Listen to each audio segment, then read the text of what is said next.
তোমার চোখে আকাশ আমার, চাঁদ ও জাগা পূর্ণিমা, ভেতর থেকে বলছে হৃদয় তুমি আমার প্রিয়তমা।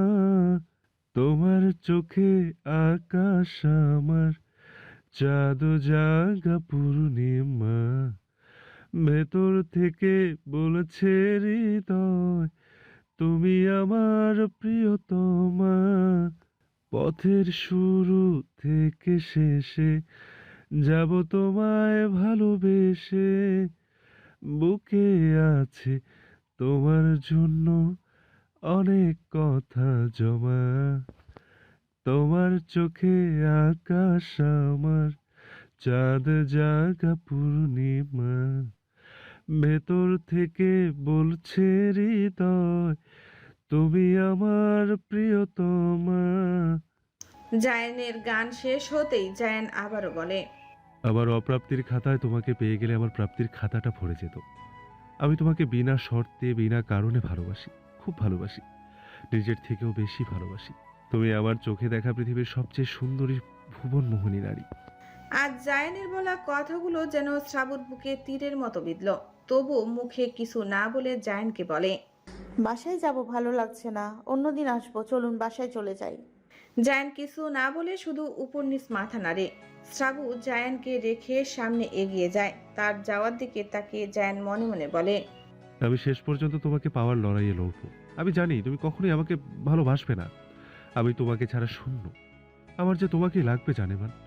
আমার বেঁচে থাকাটাও তোমার উপর নির্ভর করে।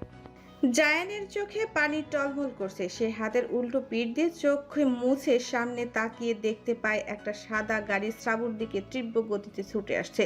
শ্রাবু কিছু বিষয় নিয়ে ভাবছে, তাই অতটা খেয়াল না করে মেন রাস্তা দিয়ে হাঁটতে থাকতেই আনমনে হঠাৎ জায়ান জোরে চিৎকার দিয়ে বলে, জানেমান, সরে যাও সেখান থেকে। জায়ানের চিল্লানোতে শ্রাবু পিছু ফিরে যেই না দেখতে যাবে কি হয়েছে, তখনই সাদা গাড়িটা এসে ধাক্কা দেয় শ্রাবুকে। সাথে সাথে পিচঢালা রাস্তায় লাল রক্তে রঞ্জিত হয়ে যায়। জায়ান হাঁটু গেড়ে সেখানেই বসে পড়ে আর জোরে একটা চিৎকার দিয়ে পাথর হয়ে যায়। জানেমান। হসপিটালের ইমার্জেন্সি অপারেশন থিয়েটারের শ্রাবুর জীবন মৃত্যুর সাথে লড়াই করছে। ডক্টর কিছুক্ষণ পর পর বের হচ্ছে, আবার ভেতরে ঢুকছে। খানবাড়ির সকলে হসপিটালে উপস্থিত। সবার চোখে পানি। খানবাড়ির প্রাণ আজ মৃত্যুর সঙ্গে পাঞ্জা লড়ছে। ডক্টর বলছে অতিরিক্ত রক্তক্ষরণ হয়েছে আর মাথায় আঘাতটা অনেক তীব্র। বাঁচার সম্ভাবনা 20%। আল্লাহকে যেন সবাই ডাকে। কিছুক্ষণ আগের ঘটনা। জায়ান চিৎকার দিয়ে হাঁটু গেড়ে মাটিতে বসতেই শ্রাবুর রক্তে রঞ্জিত হয় পিচঢালা রাস্তায়। গাড়িটা যেই গতিতে শ্রাবুর দিকে ধেয়ে আসছিল আবার সেই গতিতেই চলে গেছে।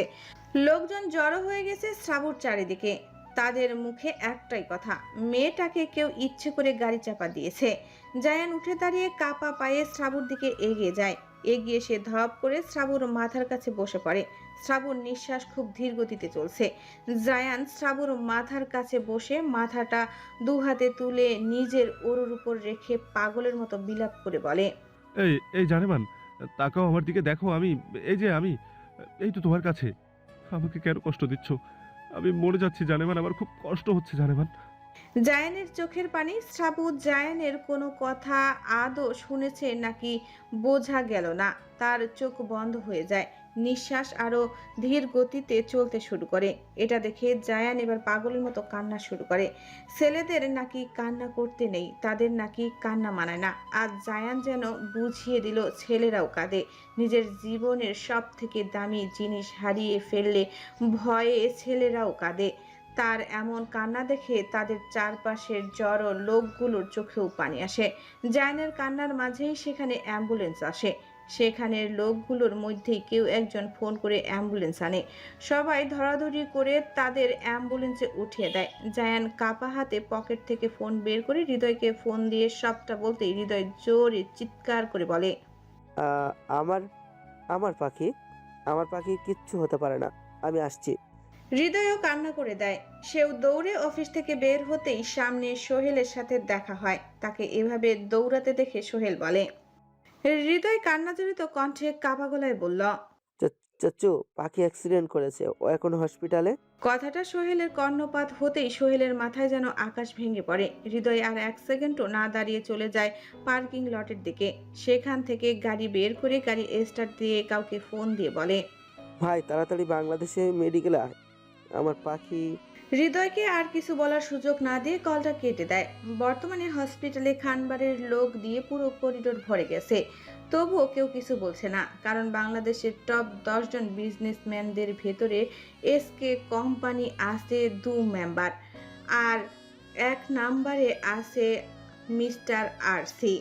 আর এই মিস্টার আরসিটা কে তা আজও কেউ জানতে পারেনি। রায়হান পাগলের মতো ছুটে আসে হসপিটালে। তার পরিপাটি করে রাখা চুলগুলো এলোমেলো হয়ে পড়ে আছে কপালে। শার্টের এক হাতা কোনোই পর্যন্ত ফোল্ড করা, আর এক হাতা খুলে আছে। তাকে দেখে বড্ড উন্মাদ লাগছে, তার চোখে পানি। আজ হসপিটালে সবার কান্নার থেকে 3টা পুরুষের কান্না ইতিহাস রচিত হচ্ছে। কারো চোখে পানি বোনের অসুস্থতার কামনায়, কারো চোখে পানি নিজের ভালোবাসাকে হারানোর, আর কারো চোখে পানি নিজের হাতে তিলে তিলে গড়ে তোলা নিজের প্রাণ পাখিটার এই করুণ দশা দেখে। সবাই শুধু আজ এই 3টা পুরুষকেই দেখছে। প্রায় 4 ঘন্টার পর অপারেশন থিয়েটার থেকে বের হয় ডাক্তার রাইমা সেন। তাকে বের হতে দেখে 3 জন ছুটে যায়। ডক্টর হতাশার নিঃশ্বাস ফেলে বলে, আমাদের পক্ষে সম্ভব হচ্ছে না তাকে বাঁচানোর। লন্ডনের বড় হসপিটাল চেলসি অ্যান্ড ওয়েস্টমেন্ট হসপিটালে তাড়াতাড়ি শিফট করতে হবে, এবং সেটা আজকের মধ্যেই। তার বাঁচার সম্ভাবনা এখন মাত্র 15%। বেশি দেরি হলে আমাদের হাতে আর কিছুই করার থাকবে না। রায়হানের চল শক্ত হয়ে যায় ডক্টরের কথায়। সে যথেষ্ট ম্যাচিউর একটা ছেলে, তাই নিজেকে সামলে নিতে চায় কিন্তু পারে না। সে নিজেকে শান্ত রাখতে হসপিটালের সদেব রঙা দেওয়ালে সজোরে ঘুষি বসায়। তার হাত ফেটে রক্ত ঝরতে থাকে। সে সাথে সাথে রাজকে ফোন দিয়ে বলে, এখনই আমার প্রাইভেট জেট রেডি কর, আমরা লন্ডন ফিরে যাব। আর লন্ডনের চেলসি অ্যান্ড ওয়েস্টমিনিস্টার হসপিটালে কেবিন বুকিং দে। আমি বেঁচে থাকতে আমার হলুদিয়ার কিছুই হতে দিব না। আমার পাখির যদি বাঁচার চান্স 1% হয়, তাহলেও আমি সর্বোচ্চ চেষ্টা চালাবো তাকে বাঁচানোর। পৃথিবীর শেষ প্রান্তে গিয়ে হলেও আমি তাকে বাঁচাবো। আমার নিঃশ্বাস যতক্ষণ আছে ততক্ষণ তাকেও নিঃশ্বাস নিতে হবে। আজ রায়হানের আচরণে সবাই অবাক হচ্ছে। আর জায়ান সে নির্বিকার ভাবে দাঁড়িয়ে আছে। তার নিজেকেই দোষী মনে হচ্ছে। কেন সে আজ শ্রাবুকে এসব বলতে গেল, আর কেনই বা তাকে তখন একা ছাড়লো। রাত 8টায় প্রাইভেট জেটে শ্রাবুকে সযত্নে তুলে দেওয়া হয়। রায়হানের সাথে শুধু মিতু আর রাত যাচ্ছে, আর কাউকে সে নেবে না। আজ যদি তারা শ্রাবুকে বাসা থেকে বের হতে না দিত, তাহলে এসব কিছু হতো না। রায়হান যাওয়ার আগে শুধু তার মামিকে বলে, মামি তুমি কান্না করো, তোমার মেয়েকে তোমার বুকে ফিরিয়ে আনবো আমি, দেখে নিও। আমি আসছি, তোমরা ওর জন্য আল্লাহর কাছে প্রার্থনা করো। হৃদয় তুই তাড়াতাড়ি খুঁজে বের কর কে সে, যার এত বড় কলিজা হয়েছে আমার জানের দিকে হাত বাড়ায়। আমি দেখছি। আর কিছু না বলে রায়হান জেটে উঠে বসে। মুহূর্তের মধ্যেই জেটটি উঠতে শুরু করে, আর চোখের পলকে সেটা অদৃশ্য হয়ে যায়। জেটের দিকে তাকিয়ে জায়ান বলে, আমি আসছি জান, আমি খুব তাড়াতাড়ি আসছি তোমার কাছে। জায়ানের চোখ আজ বাত মানার না। তার প্রিয়তমা আজ মৃত্যু সজ্জায়। তাকে এমন করে কাঁদতে দেখে জাইনা শিকদার ছেলেকে বলে, চলো বাসায় যাবে। জায়ান তার আম্মুর কথায় এবার ডুকরে কেঁদে ওঠে। হাঁটু ভেঙে বসে পড়ে রাস্তার উপর, পাগলের মতো বলতে থাকে, আম্মু, আমার প্রাণ পাখি আমার থেকে ছিনিয়ে নিয়ে গেল। আম্মু তুমি এনে দাও না আমার জানেমানকে। আম্মু, সন্তানের কষ্ট নাকি বাবা মা সইতে পারে না, তাহলে আমার কষ্ট কিভাবে সয়ে আছো তুমি? আম্মু, তোমার ছেলে মরে যাচ্ছে। আম্মু, আমার প্রাণ পাখি বাঁচবে তো? আমি যে ওকে ছাড়া মরে যাব। আম্মু, তার কিছু হলে আমাকেও তার সাথে দাফন করে দিও। আমি তাকে ছাড়া নিঃশ্বাসও নিতে চাই না। এসব বলে চিৎকার করে কান্না করে জায়ান। আর জাইনা শিকদারও কান্না করছে। সে জানে শ্রাবুর জন্য তার ছেলে কতটা উন্মাদ। শ্রাবুর প্রতি তার আসক্তিটাও তার জানা। সে ছেলেকে সামলাতে চেয়ে বলল, তোমার প্রাণ পাখির কিচ্ছু হবে না আব্বু, সে সুস্থ হবে, তাকে সুস্থ হতেই হবে। তুমি কাল লন্ডন চলে যাও। তুমি তোমার প্রাণ পাখিকে চোখের সামনে রেখে তার সুস্থতা কামনা করো আল্লাহর কাছে। তাদের মা ছেলের কান্নায় আজ আকাশটা ভারী হয়ে আসে। হঠাৎ করে ঝুম বৃষ্টি শুরু হলো, সকলে দাঁড়িয়ে ভিজছে, তাদের চোখে পানি। জায়ান রাস্তায় বসে কান্না করছে, তার চোখের পানি বৃষ্টির পানির সাথে মিশে একাকার হয়ে গেছে। অতিরিক্ত ফর্সা হওয়ার ধরন, তার মুখ চোখ লাল টকটক লাল হয়ে যায়, মনে হচ্ছে ধরলেই রক্ত গড়িয়ে পড়বে। জায়ান কান্না করতে করতে সেখানে সেন্সলেস হয়ে পড়ে যায়। জাইনা ছেলের এমন করুণ দশা দেখে চিৎকার করে কান্না করছে। খানবাড়ির প্রত্যেকটা মানুষ, তিনজন পুরুষের পাগলামিগুলো শুধু দেখেই যাচ্ছে। জায়ানকে তাড়াতাড়ি করে হসপিটালের ভেতরে নেওয়া হয়। অতিরিক্ত কান্নায় তার মস্তিষ্কে চাপ পড়ে, তাই বৃষ্টির ঠান্ডা পানির পরশে সেন্সলেস হয়ে যায়। তাকে অক্সিজেন মাস্ক আর শরীরে দুর্বলতার জন্য স্লাইন লাগানো হয়। 12 ঘন্টার পথ রায়হান 8 ঘন্টায় পাড়ি দিয়ে লন্ডনের চেলসি শহরে এসে পৌঁছায়। সেখানে আগে থেকেই অ্যাম্বুলেন্স দাঁড়িয়েছিল। রায়হান তাড়াতাড়ি করে শ্রাবুকে কোলে নিয়ে স্ট্রেচারে শুয়ে দিয়ে অ্যাম্বুলেন্সে ওঠায়, আর সেও অ্যাম্বুলেন্সে উঠে বসে। শ্রাবুর নিঃশ্বাস ধীরগতি থেকেও ধীরগতি হতে চলছে। মাফিয়া ওয়ার্ল্ডের কিং মিস্টার আর.এস আজ কাঁদছে তার প্রেয়সীর নিথর দেহ দেখে। এটাও সম্ভব। মাফিয়া দুনিয়ায় বাকি মাফিয়ারা দেখলে হয়তো বলতো তাদের বস একটা মেয়ের জন্য কান্না করছে, আর এটাই বলে হয়তো তারা হাসাহাসি করত। রায়হান তার পাখির শুকিয়ে যাওয়া মুখের দিকে এক দৃষ্টিতে তাকিয়ে থাকে। শ্রাবুর পুরো মাথায় ব্যান্ডেজ কাভার করা, হাতের পায়ে ব্যান্ডেজ। রায়হান হাতের উল্টো পিঠ দিয়ে চোখ মুছে বলতে থাকে, পাখি, আমাকে এভাবে ফেলে চলে যাস না। তুই এই মানুষটাকে কেন এত কষ্ট দিচ্ছিস জান?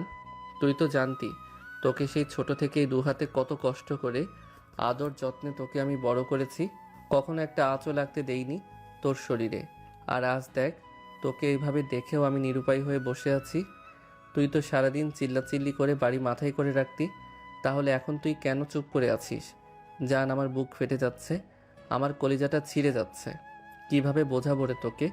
চোখের পানিগুলো গাল বেয়ে ঝরছে, কিন্তু আমি কাঁদছি না, কারণ তোকে ভয় দেখাতে চাই না। কিন্তু তুই চোখ মেলছিস না, আমার ভিতরটা রক্তাক্ত হয়ে যাচ্ছে। প্লিজ জান, এভাবে আমাকে একা করে যাস না, আমি মরে যাচ্ছি।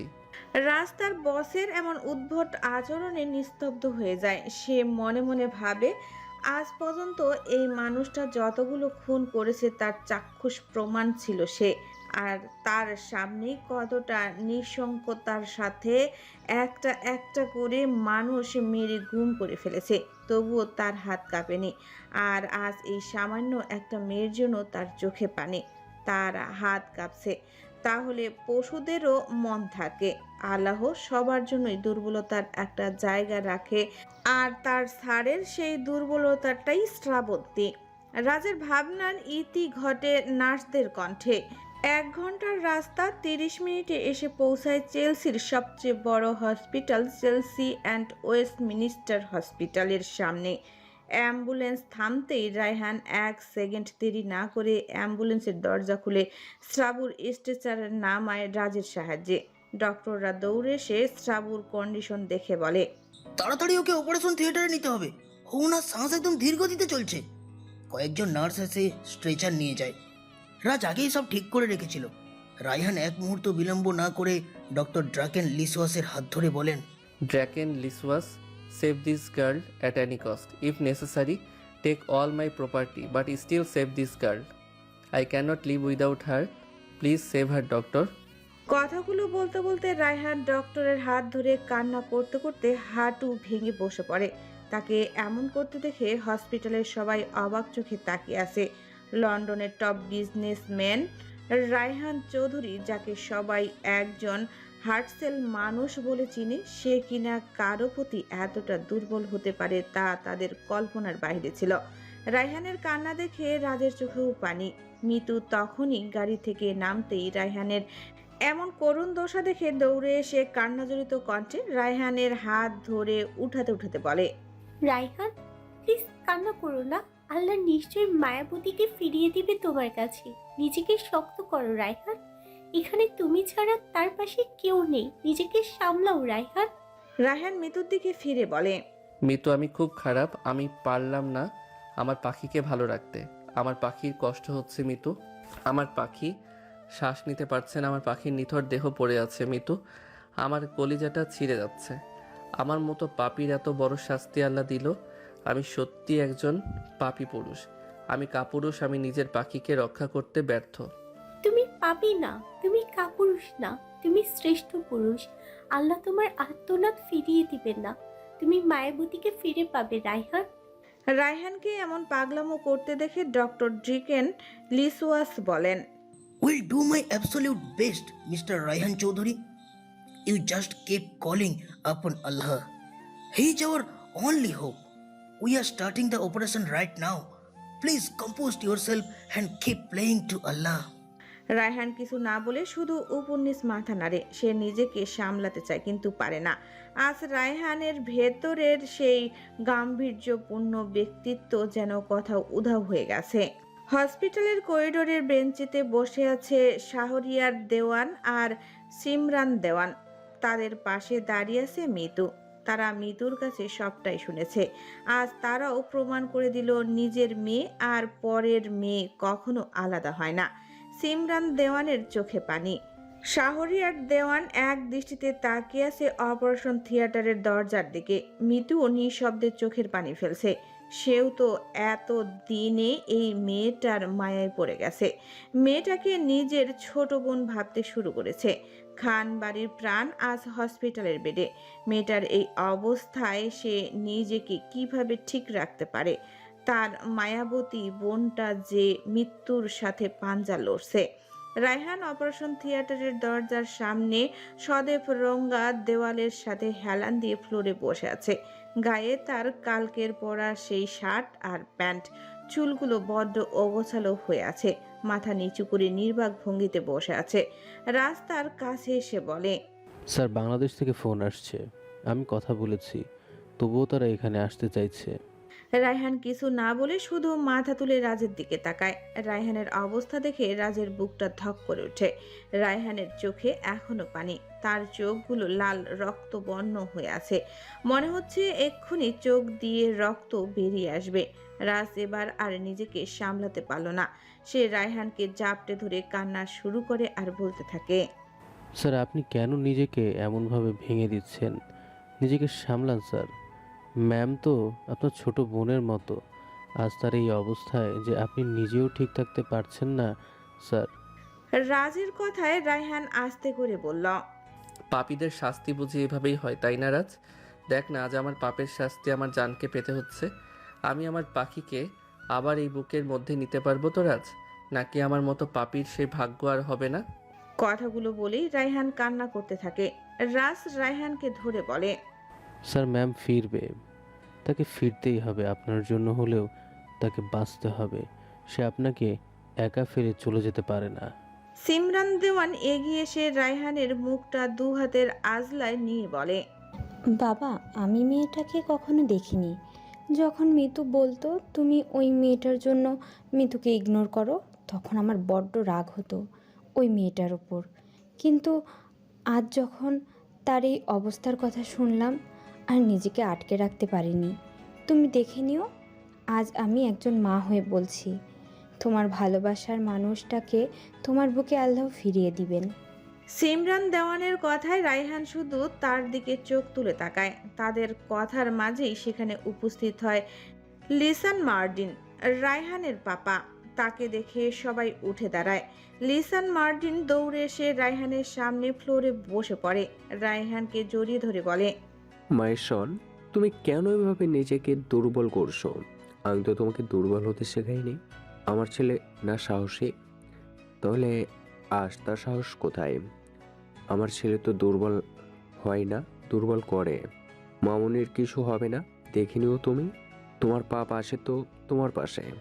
তোমার পাপা তোমাকে বলেছে আল্লাহ তোমার জানকে তোমার বুকে ফিরিয়ে দেবে। লিসান মার্টিনের কথায় রায়হান লিসান মার্টিনকে জড়িয়ে ধরে হাউমাউ করে কেঁদে ওঠে আর মাত্রাহীন পাগলের মতো বিলাপ করতে থাকে। পাপা, এই থিয়েটারে যে মেয়েটা আছে তাকে ছাড়া আমি বাঁচবো না পাপা। আমি বেঁচে আছি ওই মেয়েটার জন্য। জানো পাপা, ও যখন আমাকে আধো আধো কণ্ঠে বলেছিল সারা জীবন আমার পাশে থাকবেন তো রায়হান ভাই, সেদিন আমি ওর ছোট অস্তিত্বটা জড়িয়ে ধরে বলেছিলাম থাকবো। তাহলে আজ আমি সেই কথা রাখতে পারছি না কেন পাপা? পাপা, আমি নাকি এই শহরের টপ বিজনেসম্যান আর একজন মাফিয়া, যার নাম শুনলে পুরো লন্ডন কাঁপে। শুনলে আমার এত শত ক্ষমতা, টাকা পয়সা কেন কাজে লাগছে না? কেন আমার জানের এই অবস্থা হলো পাপা? আমি সত্যি অযোগ্য তার জন্য পাপা। আমি বাংলাদেশ না ফিরলে এত কিছু হতো না পাপা। মাইশন, এসব বলো না। তুমি অযোগ্য না মাইশন, তুমিই তো তোমার পাপার শক্তি। তুমি তোমার পাপার বেঁচে থাকার কারণ। আল্লাহ এতটা নিষ্ঠুর হবেন না, তিনি ঠিক একটা না একটা দিক দেখাবেন। তুমি নিজেকে শক্ত করো মাইশান। দীর্ঘ 6 ঘন্টার পর অপারেশন থিয়েটার লেখা উপরের সাইনবোর্ডের লাইট অফ হয়। ডক্টর ড্রেকেন লিসান হাতের গ্লোভস খুলতে খুলতে অপারেশন থিয়েটার থেকে বের হয়। তার চোখে মুখে এক রাশ ক্লান্তি। তাকে বের হতে দেখে লিসান মার্টিন এগিয়ে এসে বলে, ডক্টর, আমার মামুনি কেমন আছে? ওর এখন কি অবস্থা? ডক্টর আলতো হেসে বলে, অপারেশন সাকসেসফুল। কথাটা রায়হানের কর্ণপাত হতেই রায়হান বসা থেকে দাঁড়িয়ে পড়ে ডক্টরকে কাঁপা কাঁপা গলায় বলে, আপনি সত্যি বলছেন তো ডক্টর? হ্যাঁ মিস্টার চৌধুরী, হ্যাঁ আমি সত্যি বলছি। আমি একবার দেখা করতে চাই। এখন কেউ দেখা করতে পারবেন না। কেবিনে শিফট করলে দেখা করেন, তবে তার জ্ঞান কখন ফিরবে তা একমাত্র আল্লাহই বলতে পারবে। রায়হান দৌড়ে এসে ডক্টরের কলার ধরে বলে, ফাজলেমি পাইছিস তুই? একবার বলিস অপারেশন সাকসেস, আবার বলিস জ্ঞান ফেরেনি। কবে ফিরবে তা জানিস না? বালের অপারেশন করেছিস তুই, আমার বালের ডক্টর হয়েছিস। রায়হানকে এমন আচরণ করতে দেখে রাস আর লিসান মার্টিন তাকে টেনে সরিয়ে আনে ডক্টরের কাছ থেকে। তার এমন ব্যবহারে ডক্টর রীতিমতো কাঁপাকাঁপি শুরু করে দেয়। রায়হানের চোখে যেন এখনো আগুন ঝরছিল। সে লিসান মার্টিনকে বলে, বাবা ছাড়ো আমাকে, আজ আমি ওকে ডাক্তারি শেখাবো। ওর কিসের ডাক্তার? একটা রোগীকে সুস্থ করতে পারে না। ডক্টর ড্রেকেন লিসওয়ান কাঁপা কাঁপা গলায় বলে, মিস্টার চৌধুরী, আপনি শান্ত হন। আমাকে আমাকে পুরো কথা বলতে দিন। তোর কোনো কথা আজ চলবে না। রাজ, আমার রিভলভারটা দে, আজই আমি ওকে উপরে টিকিট ধরাবো। লিসান মার্টিন রায়হানকে চুপ করতে বলে, হচ্ছেটা কি রায়হান? আগে ওনাকে বলতে দাও। মামুনি ঠিক আছে, এটা কি অনেক কিছু না? আগে ওনাকে সম্পূর্ণটা বলতে দাও। আপনি বলুন কেন এটা বললেন। ডক্টর সম্মতি পেতেই বলতে শুরু করে, অ্যাক্সিডেন্টটা খুবই ক্রিটিক্যাল একটা কেস ছিল। ওনার মাথার পিছনে অনেক বেশি আঘাতপ্রাপ্ত হয়। এতে ওনার মাথার ব্রেনে চাপ পড়েছে। তবে আশ্চর্যের বিষয়, তার বাঁচার চান্স একদমই ছিল না। আমরা প্রায় হাল ছেড়েই দিয়েছিলাম। তার হার্ট কাজ করা বন্ধ করে দিয়েছিল। তবে আল্লাহ হয়তো কারো জন্য আবার পুনরায় ফিরিয়ে দিয়েছেন। শাহরিয়ার দেওয়ান এতক্ষণ চুপচাপ সবটাই শুনছিলেন। এখন সে এগিয়ে এসে ডক্টরকে বলে, ঠিক কতদিন লাগতে পারে শ্রাবন্তীর জ্ঞান ফিরতে? তার কথায় ডক্টর জবাব দেয়, সেটা একমাত্র আল্লাহই বলতে পারবেন। তবে খেয়াল রাখবেন, ওনার জ্ঞান যে কোনো সময় ফিরতে পারে। তার জ্ঞান ফিরলে কোনো কিছুতে যেন ভয় না পায়। ওনার ব্রেনে চাপ পড়লে হয়তো স্মৃতিশক্তি নষ্ট হতে পারে। এটা বলে ডক্টর একবার আর চোখে রায়হানকে দেখে এক প্রকার ছুটে পালিয়ে যায়। আর সবাই এক হতাশার নিঃশ্বাস ফেলে। ঘণ্টাখানেক আগে শ্রাবুকে কেবিনে শিফট করা হয়েছে। তার হাতে পায়ে মাথায় সদেব রঙা ব্যান্ডেজের উপর হালকা রক্তের দাগ ভেসে উঠেছে। রায়হান নিঃশব্দে কেবিনে পা ফেলে আস্তে আস্তে এগিয়ে যাচ্ছে শ্রাবুর কাছে। কিছুক্ষণ আগেই শাহরিয়ার দেওয়ান, সিমরান দেওয়ান আর লিসান মার্টিন এসে দেখে গেছে শ্রাবুকে। মিতু কেবিনের দরজায় দাঁড়িয়ে শ্রাবুকে দেখে নিঃশব্দে চোখের পানি ফেলে চলে যায়। রায়হান শ্রাবুর মাথার কাছে এসে দাঁড়ায়। পুরো কেবিনে শুধু আইসিইউর মনিটরে ডিপ ডিপ আওয়াজ হচ্ছে। রায়হানের হাত কাঁপছে অস্বাভাবিকভাবে। সে আলতো হাতে ছুঁয়ে দেয় শ্রাবুর মাথার ব্যান্ডেজের উপর। শ্রাবুর ঠোঁট দুটো শুকিয়ে কাঠ হয়ে আছে। শ্রাবুর এক হাতে স্লাইনের ক্যানোলা, আরেক হাতে রক্তের ক্যানোলা। শ্রাবুর রক্ত বি পজিটিভ হওয়ায় রক্ত পেতে সমস্যা হয়নি। রায়হান আলতো পরশ এঁকে দেয় শ্রাবুর কপালে। তারপর একটা চেয়ার টেনে এনে শ্রাবুর ডান পাশে বসে শ্রাবুর ডান হাতটা নিজের দু হাতের মুঠোয় ধরে হাতের উল্টো পিঠে মাথা ঠেকিয়ে বলতে থাকে, আমাকে ক্ষমা করিস চান, আমি তোকে রক্ষা করতে পারিনি পাখি। আমার মতো কাপুরুষকে কেন তোর মায়ায় জড়িয়েছিলি? আমি তো আমার সবটা দিয়ে তোকে প্রোটেক্ট করার চেষ্টা করতাম। তাহলে আজ কেন পারলাম না?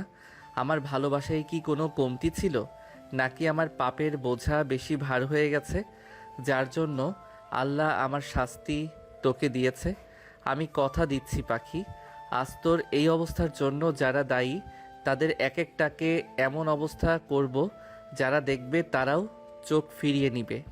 কথাগুলো বলতে বলতেই চোখের পানি ছেড়ে দেয় রায়হান। আজব বিষয় না, যে ছেলে হাসি মুখে মানুষ খুন করে, যার হাতের প্রতিটা রেখায় রেখায় রক্ত লেগে আছে, সেও আছে নিজেকে কন্ট্রোল করতে ব্যর্থ। আমাদের ধারণা কঠোর ব্যক্তিত্বপূর্ণ মানুষের হার্ট নেই, তারা হার্টলেস। তারা ভালোবাসতে জানে না, তারা মানুষের ইমোশনাল বোঝে না, তাদের মায়া দয়া বলতে কিছুই নেই। কিন্তু এটা আমাদের অজানাই রয়ে যায় যে তাদেরও হার্ট আছে, তারাও মানুষ, তাদেরও মায়া আছে, তাদেরও দুর্বলতা আছে। কিন্তু সেটা আমরা দেখতে পারি না তাদের গাম্ভীর্যের আড়ালের কারণে। এই যে আজ তা প্রমাণ করলো মাফিয়া দুনিয়ার কিং মিস্টার আর.সি, আর যার এক হুঙ্কারে পুরো মাফিয়া দুনিয়া কাঁপে, সেও আজ তার পাখির এই অবস্থা দেখে কাঁপছে। তাকে কি এসবে মানায়? না, একদমই না। মাফিয়ারা কখনো কাঁদে না, তারা কাঁদায়। সে রক্ত নিয়ে খেলতে ভালোবাসে, অথচ আজ তারই পাখির রক্ত দেখে কলিজা ছিঁড়ে যাচ্ছে। কিভাবে সামলাবে নিজেকে সেটা তার অজানা। ভালোবাসাগুলো বুঝি এমনই হয়, পাথরের মনেও ভালোবাসার ফুল ফোটানো যায়। রায়হান আর কিছু না ভেবে হাতের উল্টো পিঠ দিয়ে চোখ মুছতে মুছতে কেবিন থেকে বেরিয়ে যায়। কেবিনে নিস্তব্ধতা ভেঙে কেবিনে প্রবেশ করে জায়ান। তার চোখে মুখে বিষণ্ণতার ছাপ। সে ধীর পায়ে এগিয়ে যায় শ্রাবুর কাছে। রায়হান কিছুক্ষণ আগেই তার কোম্পানির একটা ইমার্জেন্সি কল আসায় সেটা রিসিভ করতে বাহিরে গেছে। বাংলাদেশে জায়ানের জ্ঞান ফেরা মাত্রই পাগলের মতো হাতে স্যালাইনের ক্যানুলাটা টান দিয়ে খুলে হসপিটালের কেবিন থেকে বের হতে নিলেই হৃদয় এসে তাকে আটকায়। জায়ান হৃদয়কে তার থেকে সরানোর জন্য বলে, ভাই আমাকে ছেড়ে দাও, আমি আমার প্রাণ পাখির কাছে যাব ভাই, তোমরা আমাকে আটকিও না। আমি যে আমার জানেমানের এই অবস্থার জন্য দায়ী ভাই, আমাকে আমার জানেমান কখনো ক্ষমা করবে না। আমি এখন কি নিয়ে বাঁচবো ভাই? যা, নিজেকে শান্ত করো, এভাবে দুর্বল হলে চলবে না। আমার বোনকে ফিরতেই হবে। আল্লাহ ওকে আমাদের জীবন থেকে এভাবে কেড়ে নিতে পারেন না। তাদের কথার মাঝেই কেবিনে প্রবেশ করে জায়ানের সেক্রেটারি আহান। সে জায়ানের জ্ঞান ফিরতে দেখে বলে, স্যার আপনার জ্ঞান ফিরছে। এই নিন আপনার পাসপোর্ট, ভিসা, বড় স্যার সব রেডি করে দিয়েছে। আর 1 ঘন্টা পর আপনার ফ্লাইট। আপনি একটু তাড়াতাড়ি চলুন স্যার, আমাদের এয়ারপোর্ট পৌঁছাতে 25 মিনিট লাগবে। আমি আপনার লাগেজ গুছিয়ে দিয়েছি, দেরি করবেন না স্যার, চলুন। জায়ান আর 1 মিনিটও দেরি না করে চলে যায়। আর তার যাওয়ার দিকে তাকিয়ে হৃদয় বলে, জান, এবার তোমার শুভকে ভুলতেই হবে। তুমি জানো তুমি কার কলিজাকে পাওয়ার জন্য আকুল হয়ে আছো। সে যে নিজের জীবন থাকতে শুভকে তোমার হাতে দিবে না। জায়ান নিঃশব্দে এগিয়ে এসে শ্রাবুর মাথার কাছে দাঁড়ায়। শ্রাবুর শ্বাস চলছে কিন্তু জ্ঞান নেই। জায়ান এসে ডক্টর ড্রেকে লিসনের কাছে সবটা শুনে এসেছে। জায়ান এক দৃষ্টিতে তাকিয়ে আছে শ্রাবুর মুখ পানে। ঠোঁট দুটো শুকিয়ে আছে, তার দীঘল কালো চুলগুলো আজ অগোছালো। পরিপাটি মেয়েটা আজ ব্যান্ডেজে মরানো। জায়ানের চোখ দিয়ে অঝোর ধারায় পানি পড়ছে। সে ঝুঁকে শ্রাবুর মাথার ব্যান্ডেজে আলতো হাত বুলায়, হাত পায়ের ব্যান্ডেজগুলোতে চোখ বুলায়, তারপর পাশে রাখা চেয়ারটায় বসে পড়ে। শ্রাবুর ডান হাত নিজের 2 হাতের মুঠোয় নিয়ে হাতের উল্টো পিঠে ঠোঁট ছুঁয়ে বলে, জানেমান, তুমি কথা বলবে না? আমার বুকের রক্তক্ষরণ হচ্ছে জানেমান। আমি তো এসব চাইনি, তাহলে কেন এমনটা হলো জানেমান? তুমি আমার বউ সাজবে না, তুমি আমার বাড়ি যাবে না, আর তো মাত্র কিছুদিন, তারপরই তো তুমি আমার বউ হবে জানেমান। এভাবে শুয়ে থাকলে হবে বলো? আমি তোমার জন্য বর সেজে আসবো জানেমান। কেন এতটা নিষ্ঠুর হচ্ছ? তুমি একটাবার জেগে ওঠো, আমাদের একটা ছোট্ট সংসার করতে হবে তো। তুমি এই হসপিটালের বেডে শুয়ে থাকলে আমি কার জন্য বর সাজবো বলো না জানেমান? কেন এমনভাবে ফাঁকি দিতে চাইছো আমাকে? জানেমান প্লিজ উঠে পড়ো। আমি আর কত কাঁদলে তুমি ফিরবে? কতটা আঘাত আমি নিজেকে করলে তুমি ফিরবে? বলো আমাকে জানেমান, প্লিজ একটাবার বলো। আমার যে খুব কষ্ট হচ্ছে জানেমান, আমি এই কষ্ট কিভাবে বুকে বোঝাবো?